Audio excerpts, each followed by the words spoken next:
we got patch notes, PTR 2.7.0. We moved from 2.6 to 2.7, an entire point further in the history of Diablo 3. I haven't had a lot of time to absorb all of these patch note changes, but let's get in there and see what it means, see what we're getting to play with. PTR is gonna be in 2 days, so we're not gonna wait a long time before we get to test these changes and give some valid feedback.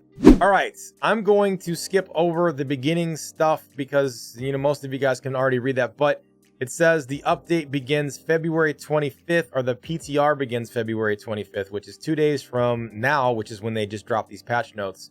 And then they just talk about PTR, the same stuff, increased drop rate, increased experience. Dank Meme's going to be there to sell you the items and all this good stuff. The follower revamp system.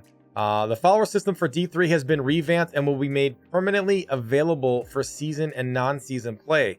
Players can now equip followers with a total of 14 different item slots to include the follower relic item, head, shoulders, chest, gloves, bracers, belts, 2 rings, neck, pants, boots, main hand, and offhand weapon. If you guys didn't know, this is everything. On your character in Diablo 3, you can equip 13 pieces of loot.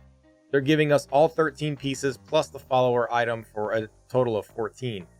But the cool thing about this is we're also adding a feature called Emanate, which allows the player to gain the intended effect on certain legendary powers and set bonuses when equipped on the hired follower. Here's the current list with Emanate capabilities, and I did get confirmation that it is not just limited to one at a time. You can get as many powers as you can cram onto your follower. So really quick, I'll go over these and I'll kind of explain what they do. Broken Crown gives you extra gem drops whatever gem socketed in the helm, you get an additional of that color dropped anytime a gem drops. It's really good for getting gems. Homing pads and spalders of Zakara. Homing pads make you take less damage when you're teleporting, and spalders make items indestructible. Gold skin gives you gold when you hit enemies. Custarian wrist guards give you experience when you pick up gold. This is a big one. Nemesis Bracers, most of you probably already know what they do, but when you touch a pylon, it's going to spawn a champion. These are really good for progression in solo rifting and speed rifting, and these are just amazing to have. And now that you don't have to wear them on your character in solo, oh my goodness, that is ridiculous. Every single build in the game just got better from this one change. This is like a permanent solo Nemesis Bracer cube slot. Gladiator gauntlets makes it rain gold from massacre streaks. Gloves of worship, these are pretty cool too. Shrine effects last for 10 minutes. So not pylons. Pylons are different, like a power pylon or conduit pylon. Those don't get affected, but gloves of worship affect shrines that give you like fleeting or increased defense or increased experience. Things like that will last for 10 minutes. So gloves of worship are still pretty good. The energy trap makes stuns last 25% longer, I believe. Glass of life makes enemies have more chance to drop health globes. Avarice band is a 30-yard pickup radius. The pickup radius is increased up to 30 yards, I think, from picking up gold. This is really, really big for T16s. T16 speeds and picking up gold and globes. Avarice band is in every T16 build I make, so Avarice band is huge. Kirde's flame, when you stand in fire, it's going to give you resource back. Flavor of time, this is probably as big or bigger than Nemesis Bracers. Pylons last twice as long, so that's going to be awesome for solo.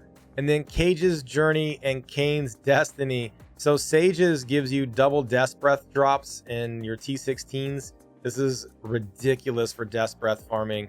And then Kane's gives you 50% experience, but it also gives you a 25% chance to get an extra greater rift key when you do a normal Nephilim rift. This is going to be ridiculous for solo farming.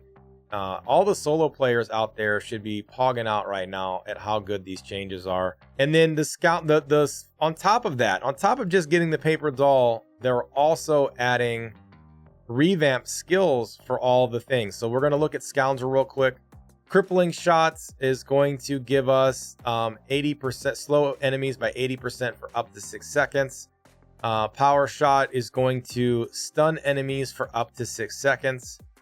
Hysteria is going to increase damage done to targets for up to 6 seconds by 3%. Anatomy is going to give us up to 4% critical hit chance. Multi-shot passive is going to let him, the Scoundrel's just going to shoot and release bolts. We don't know how much damage this is going to do. Vanish is a cheat death. All of the followers gained a cheat death mechanic for you. So if you're playing solo, especially in hardcore, this is going to be nutty. Now hardcore players are all going to have 2 cheat deaths if they choose to run 2 of them now. But that's pretty crazy that you're going to get an extra cheat death. And the Scoundrel conceals you from enemies from 3 to 7 seconds based on the Scoundrel's dexterity. So if you get your followers super juicy, a 7-second immunity to damage cheat death that's a long time, man. That is a really long time. Really cool. I think it's pretty awesome that they added this cheat death to them. It makes solo play so much more appealing now. And then this skill is possibly gonna get, I don't see how this goes live. This looks so broken. There's a new skill called Knight's Veil that the Scoundrel gets. The Scoundrel launches a cloud that covers a 20-yard area and lasts for 5 to 10 seconds based on the Scoundrel's dexterity. All attacks against enemies that are inside the cloud will be critical hits. So you're going to guaranteed critical hit enemies inside this poison cloud. This seems really OP and really broken. There's another new skill called Piercing Shot. Range attack that pierces increases damage done to enemies by 10%. Now, these are all probably going to be on, some of these are going to be on the same tree.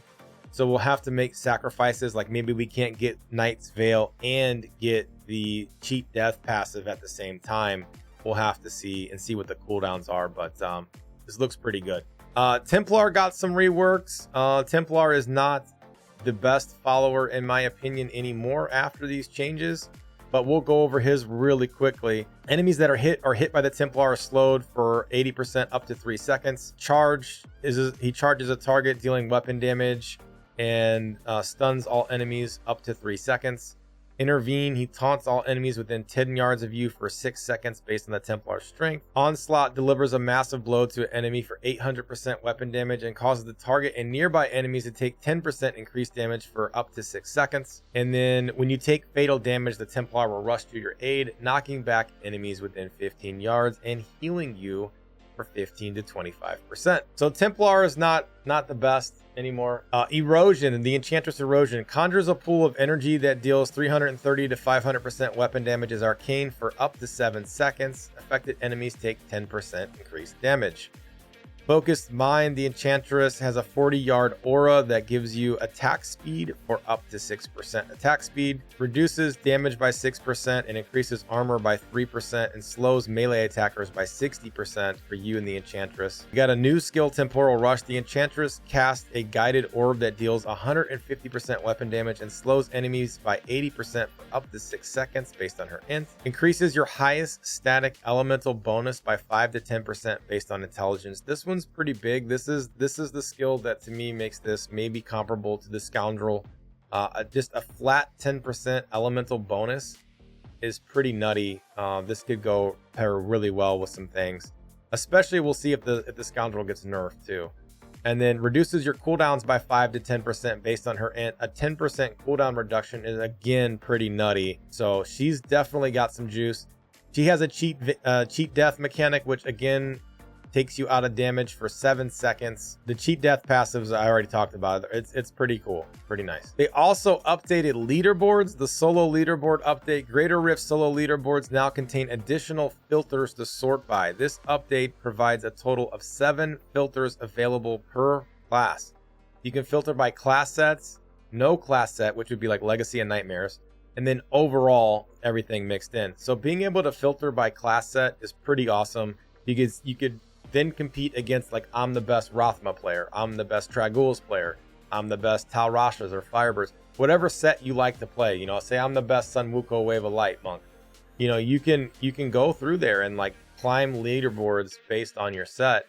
That's pretty cool. We'll have to see if it plays out. Like, I'm curious what happens if I do a clear on Sun Wukong. Let's say I do like a 100 on Sun Wukong, and then I go to Justice set and I do a 115.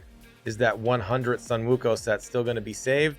That's the big question. If it is, then awesome. If it's not, then I don't know. Could be a little misleading. The leaderboards aren't going to really be accurate. So we'll have to see how it plays. They're going to give us a new rewards, a portrait frame, and a pet for people who do the 23 Guardian journey. And then they did some item changes. So the Bones of Rathma 2-piece. Your minions reduce the cooldown of Army of the Dead by 1 second each time they deal damage. Your skeletal warriors spawn faster, and your revive minions no longer expire. This is kind of cool. This seems to me like it's a revive set, but it's also got Army of the Dead mixed in there too. And then the 4-piece set says your minions no longer take damage. That's good. They can't die. And you gain 1% damage reduction each time your minions deal damage, up to 75%. That's really good too. Give you some damage reduction. The 6-piece though says each active minion increases the damage of Army of the Dead and Bone Spirit by 1,000%. So I personally think Bone Spirit is a garbage skill. It's this very slow moving ability. I'll show it on screen in case you guys don't know what it is, because it's highly likely you don't. So on screen real quick, you can see I have some minions up and I'm gonna Bone Spirit. It's my left click ability, and you can see these poison Bone Spirits running, and they go until they crash into something. It's got this really long cooldown on it, but you can see right here I'm kind of just gonna run with it, and it will go until it actually hits a wall or it hits an enemy. So my initial thoughts on this are it looks pretty cool. I'm really happy to get revive. I'm really happy to be able to have minions that don't expire and last forever. I think that embodies the true feeling of Necro to me, having crazy pets that just never die. They're always there, right? The thing I don't like the Bone Spirit's damage buff. I don't like the Bone Spirit being your damage part. I think there are many other skills they could use in place. I would be surprised if this set doesn't get reworked a little bit. I really hope that Bone Spirit gets removed from this or something else gets added. And then they added a new item, the Bonds of Selena, I guess. Army of the Dead and Bone Spirit deal 300% to 400% increased damage. Bone Spirit deals an additional 2% damage for 5 seconds each time Army of the Dead hits an enemy. This is kind of weird. And then the Defiler's Curses also, Bone Spirit's damage is increased for every second it's alive and freezes enemies on impact. So the problem I have with this as well is that 400 to 500 every second it's alive means that they're going to use this in 4-man RGK, and he's going to stand as far off screen as he can, and then he's going to shoot a Bone Spirit just like this, and they're going to follow it for however many possible maximum seconds they can get it. See, 3, 4, 5, 6, 7, and the damage is just going up and up and up until it finally crashes into something, boom, like that. And so my problem is you can see how slow and methodical and not fun it is to run off screen and launch this Bone Spirit. So I really am scared that this every second it's active damage bonus is going to produce a playstyle that's not fun. Again, I hope this gets changed a little bit. We'll see where this set goes. Regardless though, it does look like it could be some fun if it stays in. And this is kind of icing on the cake for me, the Firebird's Finery set. So they reworked Firebird set, and the 2-piece says when you die, a meteor falls from the sky and revives you. That's the same. There's a 60-second cooldown on this, and I imagine that didn't change. Disintegrate ignites enemies, causing them to take 3,000% weapon damage per second until they die. This is new. Disintegrate is one of my favorite abilities in the game. If you're not familiar with it, I'll show it to you right here. This is Disintegrate. It is, in my opinion, the Cyclops beam of Diablo, but I really like this skill. I love using it. It's so much fun to use. It historically has been one of my favorites since I found it in vanilla. The 4-piece set says you gain 80% damage reduction and 4,000% increased damage while Ignite is applied to a target. Just to any target, not the target you're hitting. It just looks like as long as something is ignited, you get 4,000% damage. So you're going to ignite passively from Disintegrate, and then you're going to get 4,000% more damage just from shooting them with Disintegrate, plus an 80% damage reduction. So as long as you've shot anything recently, you're going to get this damage reduction and this damage bonus. Casting Disintegrate adds combustion stacks that reduce the cooldown of Teleport by 2% per stack. This is insane. It's going to stack up to 50 times, You can get 100% cooldown reduction on teleport, allowing you to teleport all over the map. The only thing we don't know is how long these stacks are going to last. I hope it's more than just a second or two. If we can get multiple seconds on these stacks, then it will be really, really fun. But the problem I'm already seeing with this set is that there's a 4,000% damage multiplier on the 4-piece. That means that this set is never probably going to get utilized in its 6-set variant. It's going to be mixed and matched with other sets, and I'm already talking about Talrashas. I would imagine this set's going to be 4-piece Firebirds, 6-piece Talrashas. That instantly jumps out at me when you see damage multipliers on the 4-piece bonus. But the 6-piece says hitting an ignited enemy with a fire spell other than Disintegrate deals ignite damage multiplied by combustion stacks. So ignite damage is already 4,000%. Stacks are 50. So, you know, you can do the math. That's going to be a really big hit. I don't know if it's going to be more than mixing a 4-piece and then a Talrasha 6-piece or even a Veers. Maybe you can do some kind of fire Veers Archon set, something like that are two things that are jumping to mind. I'm excited for this Firebird set. I really hope they figure out a way to make the 6-piece valuable, and I hope that these stacks last long enough to make you be able to utilize the teleport without having to stop and cast Disintegrate constantly to keep the stacks up. But this set looks like it has a lot of promise. The Gears of Dreadland 6-piece set was nerfed. Hungering Arrow now pierces a maximum of 2 times while wearing Gears of Dreadlands. This is a direct nerf specifically to missile dampening champions. If you've ever used Gears of Dreadlands with missile dampening champions, you already understand. It was like having a power and conduit pylon at the same time. So I don't really care because I've played this set a lot and I'm not going to play it next season. But if you're a hunter only main, then you're probably a little bit bummed out about that. Gazing Demise, the damage of Spirit Barrage is increased by 150%. Spirit Barrage Phantasm Rune lasts twice as long, and the attack rate from Manteo Spectres is increased. The difference is it's hard to very subtle to notice, is that this used to stack 3 times. So it used to be 150 times 3, which was 450%. So we lost 300% damage on the Mundanugo's set. They keep saying it's overperforming. I haven't played it in a season or two since they nerfed it the first time. I don't really think it looks like it's overperforming on leaderboards. Every class is doing 150s except for Witch Doctor for the most part. So I don't know, man. We'll see how this plays out, but I don't think it was necessary.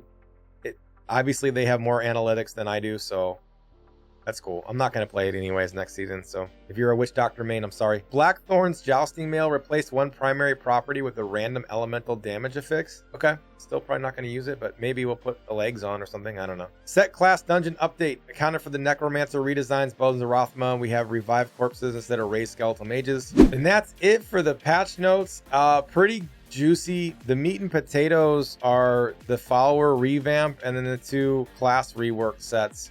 I think this is phenomenal for solo players. Group play is still going to be a thing. The experience multipliers you get for group play are still going to factor in. And I do think that group play is still going to be the way to go, especially for Paragon farming. But for solo play, if you're a solo player, this definitely evens out the playing field a lot. You're going to have some huge advantages playing solo now. You're going to be able to farm Death's Breath faster. You're going to be able to farm Greater Rift Keys faster. You're going to always have those Nemesis Bracers and your power level is going to increase. So even though you're not going to be speeding the metas as fast and as high a Greater Rift level as 4-man, your solo play power just went up a lot to help compensate for that. And the ability to farm gold and keys and just everything from solo has gone up. So ultimately, I think this is pretty awesome. We're not getting that traditional seasonal theme like we're used to getting most seasons. I think the meat and potatoes of this is like I said, the followers and the set revamps. But it's looking pretty good. I'm pretty excited. PTR is Thursday, only 2 days away.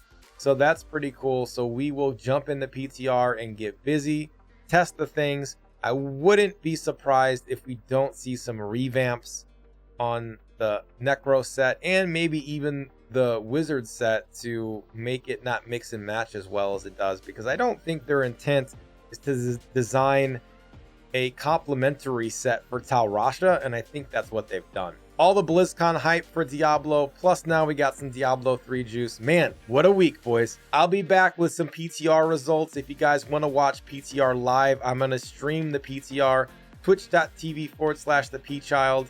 I don't know when exactly PTR is going to go live on Thursday, but we will be there in the daytime, during the day, morning, afternoon, and then we'll also do an evening stream where we'll test more PTR. So come check it out. I will catch you guys next video. Thanks for watching the PTR reaction notes. Peace.